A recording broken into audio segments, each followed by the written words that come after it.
bumblebees and hedgehogs. I'm going to be reading you Elmer today, and it's by David Wiki.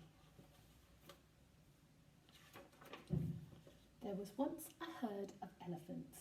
Elephants young, elephants old, elephants tall or fat or thin. Elephants like this, that or the other, all different but all happy and all the same colour. All that is, except Elmer. Elmer was different. Elmer was patchwork. Elmer was yellow and orange and red and pink and purple and blue and green and black and white. Elmer was not elephant-coloured. It was Elmer who kept the elephants happy. Sometimes he joked with the other elephants, sometimes they joked with him. But if there was even a little smile, it was usually Elmer who started it. One night, Elmer couldn't sleep for thinking, and the think that he was thinking was that he was tired of being different.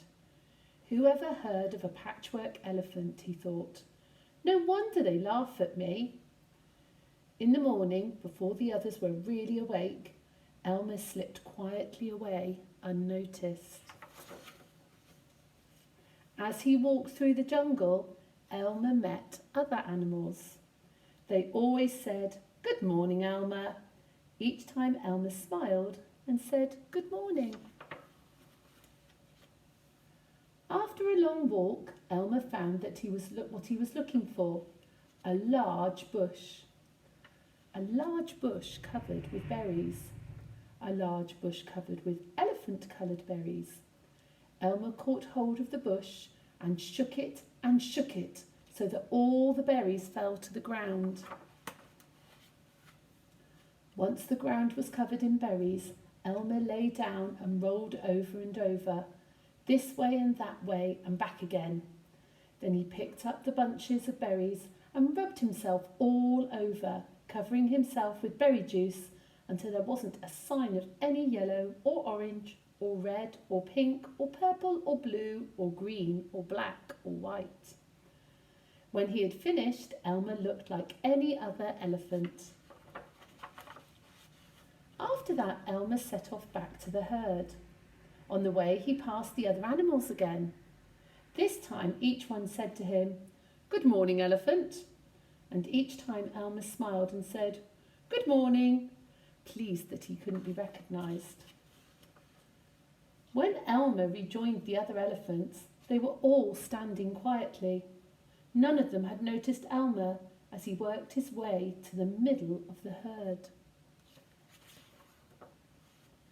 After a while, Elmer felt that something was wrong. But what? He looked around. Same old jungle, same old bright sky, same old rain cloud that came over from time to time, and lastly, same old elephants. Elmer looked at them. The elephants were standing absolutely still. Elmer had never seen them so serious before. The more he looked at the serious, silent, still standing elephants, the more he wanted to laugh. Finally, he could bear it no longer. He lifted his trunk and at the top of his voice shouted, "Boo!" The elephants jumped and fell, always in surprise. "Oh my gosh and golly," they said, and then saw Elmer helpless with laughter. "Elmer," they said, "it must be Elmer." Then the other elephants laughed too, as they had never laughed before. As they laughed, the rain cloud burst, and when the rain fell on Elmer, his patchwork started to show again. The elephants still laughed as Elmer was washed back to normal. "Oh, Elmer," gasped an old elephant, "you've played some good jokes, but this has been your biggest laugh of all. It didn't take you long to show your true colours." "We must celebrate this day every year," said another. "This will be Elmer's Day. All elephants must decorate themselves, and Elmer will decorate himself elephant colour." And that's exactly what elephants do. On one day a year, they decorate themselves and parade